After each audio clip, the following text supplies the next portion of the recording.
Clear होगा। इसके बाद हमारे पास सेकंड आता है रेस्पिरेटरी वॉल्यूम्स में inspiratory reserve volume. Inspiratory reserve volume, ठीक है।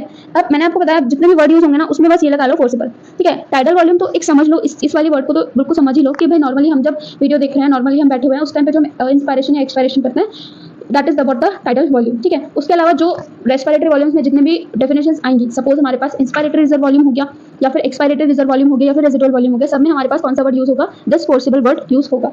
तो इंस्पायरेटरी रिजर्व वॉल्यूम क्या होता है, volume of air inspire by a forcible inspiration, ठीक है। अब इसका मतलब क्या है समझो, जब हम लोग डॉक्टर के पास जाते हैं तो जब वो स्टेथोस्कोप लगा के हमारे चेस्ट में चेक करते हैं तो वो क्या बोलता है कि जोर से सांस लो, ठीक है। जोर से सांस लो यानी कि सांस लो जोर से और थोड़ा सा रोक के रखो, मतलब फोर्सिबल इंस्पायरेशन करो, ठीक है। तो उस टाइम में हम जितनी भी वॉल्यूम ऑफ एयर को इनटू द लंग्स करते हैं, ठीक है, ब्रीद इन करते हैं, उस टाइम पे जो भी हम सांस लेते हैं, ठीक है, इंस्पायरेशन करते हैं, फोर्सफुल इंस्पायरेशन के बाद जितना भी वॉल्यूम ऑफ एयर हम इंस्पायर कर रहे होते हैं उसी को बोलते हैं इंस्पायरेटरी रिजर्व वॉल्यूम।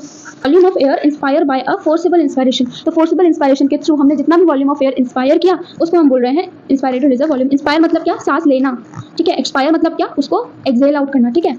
नाउ ये हो गया हमारे पास। अभी एनसीईआरटी में डेटा कितना दे रखा है, 2500 टू 3000 ml, ठीक है, 3000 ml इतना डेटा दे रखा है एनसीईआरटी में। डेटा का मैं आपको बाद में बताऊंगी एक साथ कि हम कैसे याद करें। फिर हमारे पास नेक्स्ट आता है एक्सपायरेटरी रिजर्व वॉल्यूम।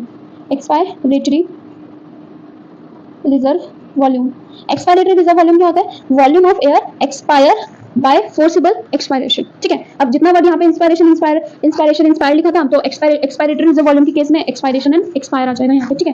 तो एक्सपायरेटरी रिजर्व वॉल्यूम क्या हो जाएगी, volume of air expire by a forcible expiration. तो फोर्सिबल एक्सपायरेशन के टाइम पे हमारा जितना भी वॉल्यूम ऑफ एयर हमने एक्सपायर किया, जितना भी वॉल्यूम ऑफ एयर हमने मतलब कि एक्सहेल आउट किया that is expiratory reserve volume. और हम कितना करते हैं, दैट इज 1000 टू 1100 ml हम एक्सहेल आउट करते हैं after forcible during the forcible expiration, ठीक है। तो ये हमारे पास करता है तीन चीजें complete, tidal volume, normal respiration के टाइम दोनों प्रोसेस, ठीक है। टाइडल वॉल्यूम में इंस्पायरेटरी रिजर्व वॉल्यूम में इंस्पायरेशन वाला प्रोसेस और फोर्सिबल इंस्पायरेशन के टाइम में एक्सपायरेशन में, एक्सपायरेटरी वाले में एक्सपायर का प्रोसेस ड्यूरिंग फोर्सिबल एक्सपायरेशन, ठीक है। तो ये हो गया यहाँ पे। अब एक और टर्म आता है रेजिडुअल वॉल्यूम। रेजिडुअल वॉल्यूम, अब सपोज हमने सारी की सारी एयर को जितनी भी हमारे लंग्स में थी हमने एक्सपायरेशन करके उसको बाहर निकाल दिया, ठीक है। तो कौन सा एक्सपायरेशन किया, नॉर्मल एक्सपायरेशन में तो सारी वॉल्यूम ऑफ एयर निकलेगी नहीं, तो हमने किया forcible expiration of air lungs में था वो सारा का सारा क्या हो गया, एक्सहेल आउट हो गया। बट उसके बाद भी कुछ वॉल्यूम ऑफ एयर हमारे लंग्स में लेफ्ट रह जाती है आफ्टर फोर्सिबल एक्सपायरेशन, ताकि हमारे जो लंग्स हैं कोलैप्स ना कर जाए सारी की सारी एयर निकलने के बाद लंग्स में से, इसलिए हमारे पास कुछ एयर उसी में रह जाती है, उसी को हम बोलते हैं रेजिडुअल वॉल्यूम। तो रेजिडुअल वॉल्यूम क्या है, air left in the lungs after forcible expiration, ठीक है, आफ्टर फोर्सिबल एक्सपायरेशन। तो ये क्या हो जाएगा, air left in the lungs after forcible expiration, ठीक। और इसकी वैल्यू कितनी होती है, 1100 से 1200 ml होती है, 1100 से 1200 ml होती है। अब हम लोग बात करते हैं इनकी वैल्यूज की। तो देखो टीवी है 500 ml,